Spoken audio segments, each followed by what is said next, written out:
Hello guys, আশা করি সবাই ভালো আছেন। আজ আমরা জানবো বিশ্বখ্যাত ব্যান্ড বিটিএস এর গোল্ডেন মাকনে অর্থাৎ আমাদের সবার প্রিয় জাংকুক স্কুল জীবন কেমন ছিল।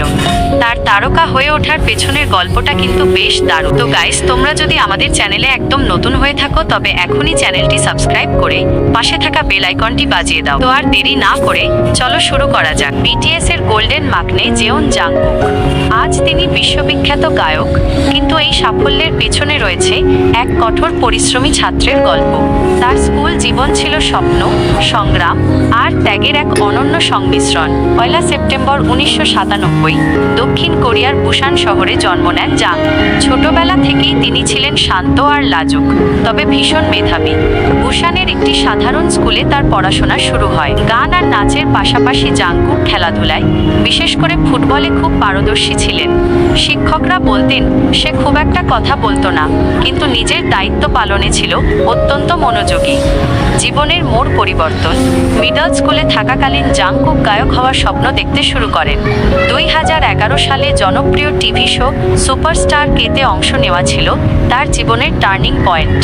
যদিও তিনি প্রতিযোগিতায় জিততে পারেননি, কিন্তু তার প্রতিভা নজরে পড়ে বড় বড় এজেন্সির। 14 বছর বয়সে পরিবারের মায়া ত্যাগ করে বুসান থেকে সিউলে চলে আসেন জাং। যোগ দেন বিগ হিট এন্টারটেইনমেন্টে।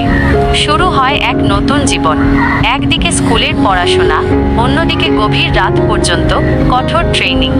অনেক সময় ক্লান্তিতে ক্লাসের বেঞ্চেই ঘুমিয়ে পড়তেন তিনি। সাধারণ কিশোরদের মতো বন্ধুদের সাথে আড্ডা দেওয়ার সময়টুকুও তার ছিল না। পরবর্তীতে তিনি ভর্তি হন বিখ্যাত Seoul school of performing arts বা সোপা।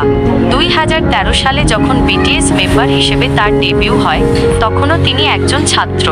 স্টেজ পারফরম্যান্স, টিভি শুটিং আর কনসার্ট সামলে তাকে স্কুলের পরীক্ষা দিতে হতো। অনেক সময় শুটিং শেষ করে সরাসরি স্কুলে চলে যেতেন তিনি। শত ব্যস্ততার মাঝেও পড়াশোনাকে তিনি কখনো অবহেলা করেননি। সাফল্য ও গ্র্যাজুয়েশন।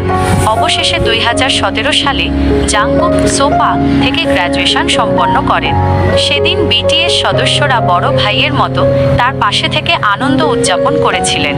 এরপর তিনি গ্লোবাল সাইবার ইউনিভার্সিটি থেকেও উচ্চশিক্ষা শেষ করেন। জাংকুকের এই গল্প আমাদের শেখায় যে প্রতিভা থাকলেই হয় না, লক্ষ্যে পৌঁছাতে হলে প্রয়োজন অদম্য ইচ্ছা আর কঠোর পরিশ্রম। শত প্রতিকূলতার মাঝেও তিনি প্রমাণ করেছেন চেষ্টা থাকলে শিক্ষা আর স্বপ্ন দুইই একসাথে জয় করা সম্ভব।